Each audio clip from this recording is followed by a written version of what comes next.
Olá amigos! Inicialmente, o Kia Sorento Prime estava disponível apenas com motor diesel de 2,2L, 200 cavalos vapor.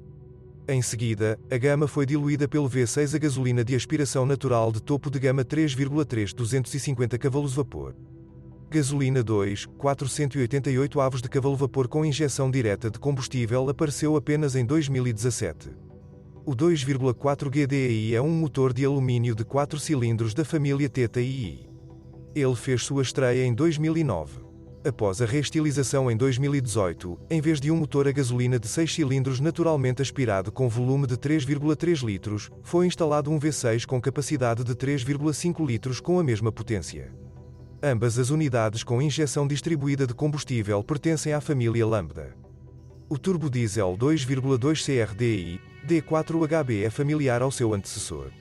Mas passou a ser 3 cavalos vapor, mais potente e adicionou 20 metros-newton de torque. Nenhum dos motores está causando problemas sérios ainda. O Kia Sorento Prime foi equipado apenas com transmissões automáticas de design próprio da Hyundai Kia. Antes do restyling, exclusivamente 6 velocidades e depois 8 velocidades.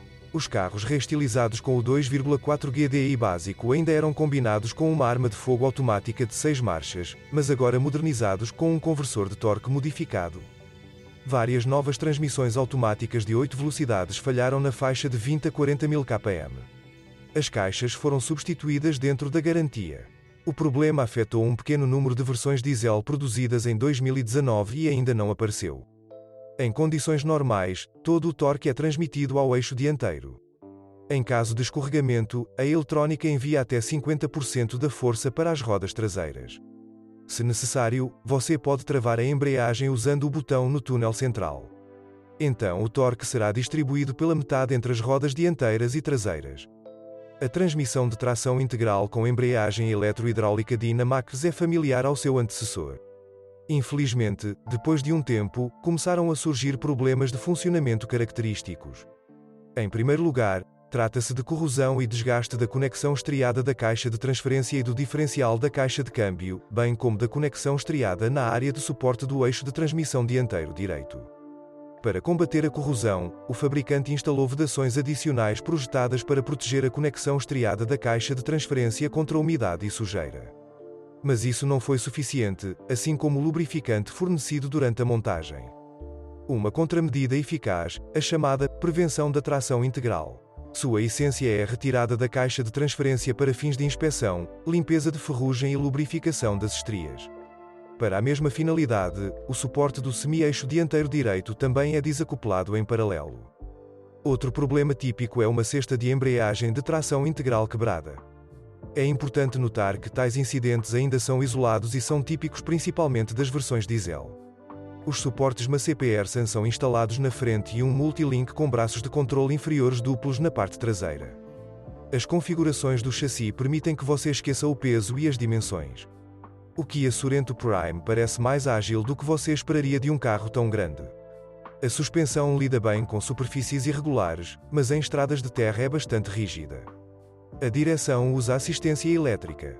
Os elementos de suspensão são bastante duráveis. Os suportes do estabilizador dianteiro podem começar a bater após 50 a 90 mil km, e o estabilizador traseiro após 100 mil km.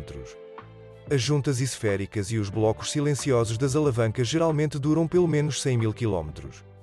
Mas os amortecedores traseiros às vezes começam a vazar após 60 a 100 mil km. Os amortecedores dianteiros duram mais de 100 mil km. O SUV, pesando pouco menos de 2 toneladas, recebeu discos de freio de tamanho relativamente modesto. Os freios são bastante eficazes, mas os discos do freio dianteiro de fábrica às vezes causam superaquecimento, o que causa vibração durante a frenagem. De vez em quando, os proprietários do terceiro Sorento tinham que trocar as maçanetas externas das portas dianteiras na garantia devido ao apagamento das luzes. O teto solar panorâmico pode não fechar mais após 2 a 3 anos de uso. O mecanismo e as guias necessitarão de manutenção, limpeza e lubrificação. Outros proprietários tiveram que lidar com a substituição em garantia do motor elétrico e dos controles deslizantes. Faróis embaçados são um problema bastante comum que os revendedores relutam em resolver.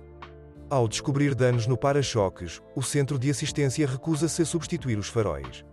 Infelizmente, eles podem ser danificados, ocorrem rachaduras, se o para-choque entrar em contato violento com um obstáculo. É tudo uma questão de mau design da montagem do farol. O estofamento de couro pode deteriorar-se após 20 a 60 mil km. É comum encontrar arranhões ou rachaduras no banco do motorista. Nos automóveis com ar-condicionado para a terceira fila de bancos, já houve casos de corrosão penetrante do tubo do circuito traseiro, na zona da roda traseira direita. Se você souber de outros problemas de funcionamento do modelo, não deixe de escrever sobre isso.